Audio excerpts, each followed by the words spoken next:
Saudara, 5 orang terdakwa dalam kasus pembunuhan berencana terhadap Brigadir Joshua sudah menyampaikan nota pembelaan atas tuntutan dari Jaksa Penuntut Umum atau disebut pledoi. Eliezer, Putri Chandrawati, sampai ke Ricky Rizal sempat menangis saat mereka membacakan nota pembelaan masing-masing di dalam persidangan. Apakah tangisan dan kemudian rasa penyesalan yang disampaikan, permintaan maaf kepada pihak keluarga almarhum Joshua akan berbuah simpati dari majelis hakim utamanya yang nanti akan mempengaruhi vonis yang akan diberikan kepada mereka? Kita ulas. Nanti akan hadir bersama kami di Sapa Indonesia Pagi, Roni Talapesi, pengacara dari Richard Eliezer, dan juga hadir Albert Aris, pakar hukum pidana, serta psikolog klinis Liza Marieli Jabri. Mbak Lisa dan Bung Albert, selamat pagi, salam sehat. Mungkin nanti kita menunggu Bung Roni beberapa saat ke depan akan hadir. Apa kabar? Kabar baik, apa kabar Mas Bayu? Ya, Bung Albert, kita sudah menunggu tinggal beberapa waktu lagi bahwa sidang yang panjang ini mendapat perhatian dari masyarakat, akan jatuh vonis dari majelis hakim. Anda sempat mengatakan di beberapa artikel di online yang saya baca, berharap tuntutan jaksa penuntut umum yang menuai pro dan kontra terhadap Richard Eliezer itu bisa dibela sedemikian rupa lewat pledoi yang disampaikan tim pengacara atau tim kuasa hukum Eliezer. Sudah terjadi menurut Anda dalam pledoi yang dibacakan beberapa hari lalu, Bung Abed? Terima kasih Mas Bayu. Jadi ada hal yang menarik yang saya dengar kemarin dalam penutup dari pledoi yang disampaikan oleh penasihat hukum Richard Eliezer. Kita tidak meminta putusan bebas, Mas. Sekali lagi saya katakan, mereka tidak meminta putusan bebas, tetapi meminta putusan lepas, Mas. Ontslag van alle rechtvervolging. Apa artinya, Mas? Ya. Lepas itu berarti menurut penasihat hukum, perbuatan yang didakwakan ini sebenarnya sudah terbukti, tetapi bukan merupakan perbuatan pidana, Mas. Karena ada alasan penghapus pidana, baik itu alasan pembenar maupun alasan pemaaf. Oleh karena itu, secara kesimpulan, Mas, intisari dari pembelaan dari penasihat hukum Richard Eliezer itu ada dua, Mas. Yang pertama begini, Richard Eliezer itu sendiri sudah mengakui, Mas, ya, tapi dalam konteks penyertaan, dia adalah orang yang disuruh melakukan sehingga tidak memiliki pertanggungjawaban pidana, Mas. Kalau kita lihat, Mas, ini menarik juga, Mas. Dakwaan penuntut umum sama sekali tidak mendakwakan pasal 55 ayat 1 kedua tentang menggerakkan, Mas. Jadi nggak bisa dibuktikan lagi, Mas. Yang perlu dibuktikan hanya apakah betul Richard Eliezer disuruh atau tidak, Mas. Yang kedua, Mas Bayu, yang tidak kalah penting adalah Richard Eliezer mengajukan pembelaan bahwa perintah yang diberikan oleh Ferdy Sambo merupakan perintah yang mengandung kontrante morale, Mas. Tekanan moral sedemikian rupa yang nggak mungkin bisa dihindari, diabaikan, dan ditolak oleh Richard Eliezer.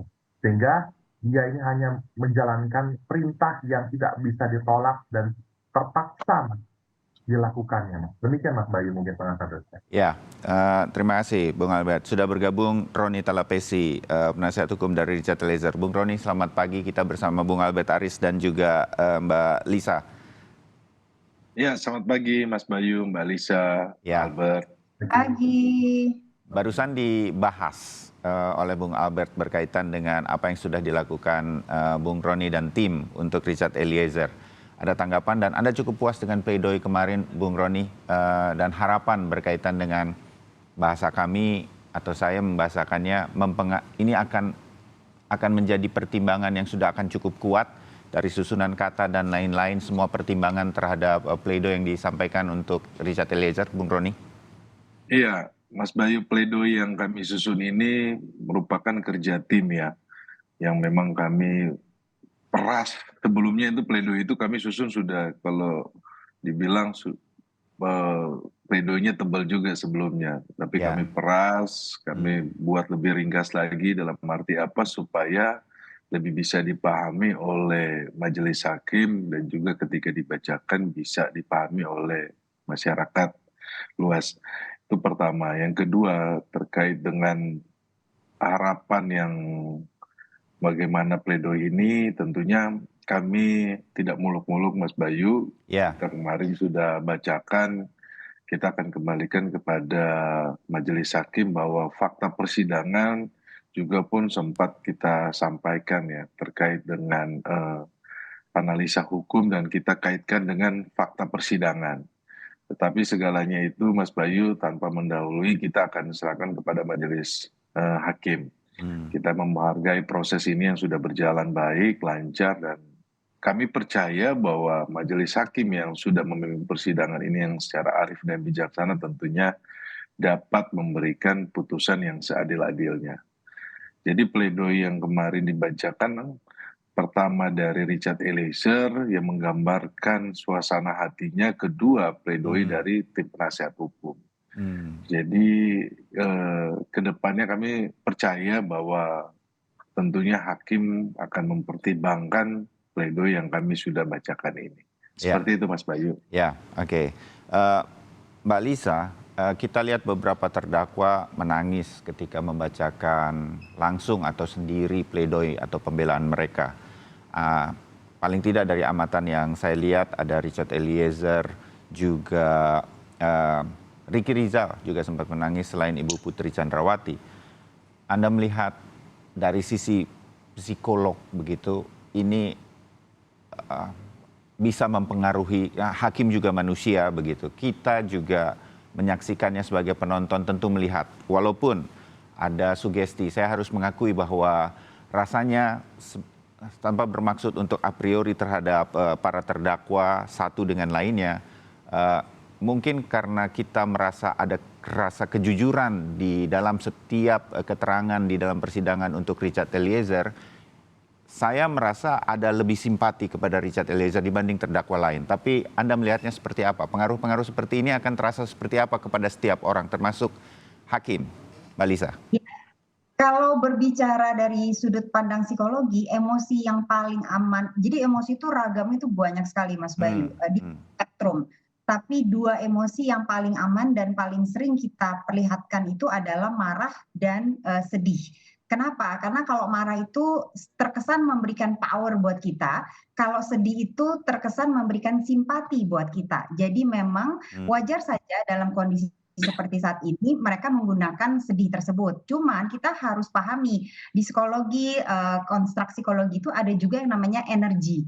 Ya, energi bagaimana kita menangkap seperti yang tadi Mas Bayu katakan, kok kayaknya ada lebih simpati untuk Richard Eliezer. Karena itu ada energi-energi yang tidak bisa berbohong. Seperti misalnya, nah ini contoh nyata sekali, kita pasti pernah pada satu saat beberapa kali dalam hidup kita ketemu orang pertama kali, baru benar-benar ketemu, belum pernah kenal, belum tahu dia siapa, tapi bisa langsung suka atau bisa langsung tidak suka. Kan gitu Mas Bayu, pernah pasti ya kita semua. Nah, ini membuktikan secara psikologi ada energi yang tertransfer.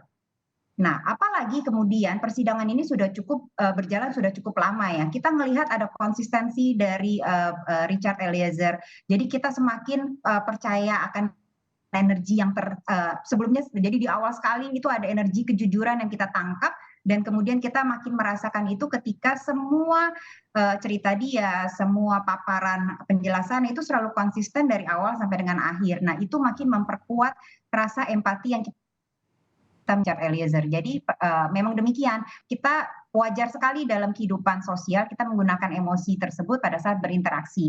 Tapi bagaimana energi itu tertangkap oleh yang melihat, mendengar, merasakan, nah itu bisa berbeda. Tergantung dari tentunya ketulusan dari dalam orang yang melakukan, memancarkan, menggunakan emosi tersebut. Oke. Mungkin kita serahkan itu kepada masing-masing orang yang mengikuti jalannya sidang, termasuk majelis hakim berarti. Tapi benar, ada rasa-rasa transfer energi itu, terjelaskan oleh Mbak Lisa. Saya balik ke Bang Roni. Bang Roni, tadi diangkat sedikit oleh Bung Albert. Di bagian akhir pledoi, penasihat hukum Eliezer tidak meminta untuk bebas.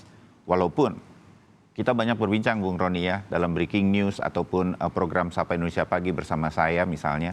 Banyak pengamat hukum yang mengatakan, bahkan ketika berhadapan atau berbincang juga bersama Bung Roni, seharusnya bisa bebas. Mengapa tidak meyakinkan majelis hakim bahwa Eliezer sebenarnya bisa bebas dalam kasus ini, tetapi tadi nanti bahasanya disampaikan lagi Bung Albert, bahwa ini karena keterpaksaan sedemikian rupa. Bung Roni. Iya, jadi menyambung yang tadi disampaikan oleh Mas Albert, tentunya yang kami bermohon itu adalah minta supaya lepas onslaught, Mas Bayu.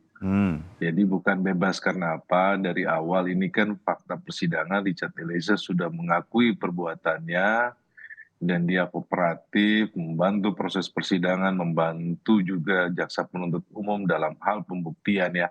Jadi dalam proses ini Mas Bayu perbuatannya diakui, tetapi yang kita lihat di sini ada alasan penghapus pidana. Karena alasan penghapus pidana ini yang kita pakai ini kan pasal 51 ayat 1, kemudian yang menarik Mas Bayu bahwa di dalam proses persidangan ini ahli pidana dari jaksa penuntut umum mengungkapkan ada daya paksa atau overma. Itu coba kita elaborasikan di dalam pledoi kita kemarin. Jadi ini adalah bentuk pembelaan yang berdasarkan fakta-fakta persidangan itu yang terjadi, yang terungkap di persidangan Richard Eliezer. Jadi gambarannya kurang lebih seperti itu, Mas Bayu.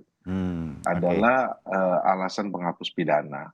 Nah, kemudian kalau terkait perintah yang terjadi perdebatan ini kan perintah ini sah atau tidak sah. Nah, menurut Richard Eliezer, berdasarkan fakta persidangan, dia beranggapan bahwa ini adalah perintah yang sah. Kenapa Mas Albert? Bahwa background dia selaku BRIMOB, di mana paramiliter, kemudian dia ditugaskan, ada surat tugasnya, dia melihat bahwa perintah yang diberikan oleh Verdi Sambo itu adalah sah. Kenapa? Karena tugasnya adalah selain driver adalah menjaga keluarga dari Verdi Sambo, menjaga Verdi Sambo dan menjaga keluarga Verdi Sambo. Itu yang pertama. Yang kedua, di dalam fakta persidangan ke tanggal 8, ketika Verdi Sambo memerintah itu dalam keadaan emosional marah, dia memakai uniform lengkap gitu. Jadi dia memakai pakaian dinas lengkap gitu loh. Jadi Richard Eliezer ini melihat bahwa itu adalah perintah yang sah. Nah ini menjadi perdebatan Mas Bayu kemarin coba kita sampaikan di pledoi kami dari sisi aspek dari Richard Eliezer. Seperti itu Mas Bayu. Ya, makin jelas betulnya apa yang kemudian disampaikan dan mudah-mudahan ini menjadi semua menjadi pertimbangan. Bung Albert, pledoi itu akan sangat menjadi pertimbangan dari majelis hakim. Koreksi saya kalau nanti kemudian persisnya seperti apa pledoi ini kemudian di dalam persidangan. Pentingnya pledoi yang kemarin sudah disampaikan oleh penasihat hukum para terdakwa termasuk Richard Eliezer. Mengapa kita sedikit fokus pada Richard Eliezer? Karena selain para pengamat juga ada masyarakat yang datang langsung, kita sebut saja semacam fans dari Richard Eliezer, tetapi ketika tuntutan terhadap Richard Eliezer dibacakan oleh jaksa penuntut umum 12 tahun, lebih tinggi dari terdakwa yang lain kecuali Verdi Sambo, ini kemudian menuai pro dan kontra dari banyak pihak. Netizen di media sosial juga membacanya. Anda melihat dukungan atau pro dan kontra di tengah masyarakat, serta upaya dari penasihat hukum ini nanti bisa dipertimbangkan oleh majelis hakim, harus dipertimbangkan oleh majelis hakim dalam memutuskan vonis nanti terhadap Richard Eliezer, Bung Albert? Ya, jadi begini Mas, kalau menurut pasal 183 KUHP, hakim tidak dapat menjatuhkan pidana. Dirumuskan secara negatif ya, tidak dapat menjatuhkan pidana. Kalau sekurang-kurangnya tidak ada dua alat bukti yang sah, disertai keyakinan hakim bahwa telah terjadi peristiwa pidana dan terdakwa benar-benar bersalah melakukannya. Kata kuncinya ini ada keyakinan hakim, Mas. Jadi itu sendiri yang merupakan hak dari terdakwa dan penasihat hukumnya adalah upaya untuk membawa hakim pada keyakinannya. Nah, jangan lupa juga Mas, saya mau sampaikan pagi hari ini bahwa hakim menurut Undang-Undang Kekuasaan Kehakiman pasal 5 wajib menggali nilai-nilai dan rasa keadilan di masyarakatnya. Ini menjadi hal yang penting, sekali lagi bukan untuk mengurangi independensi kehakiman, Mas, dan juga menjadikan pengadilan ini sebagai trial by the mat, pengadilan massa. Bukan demikian, Mas.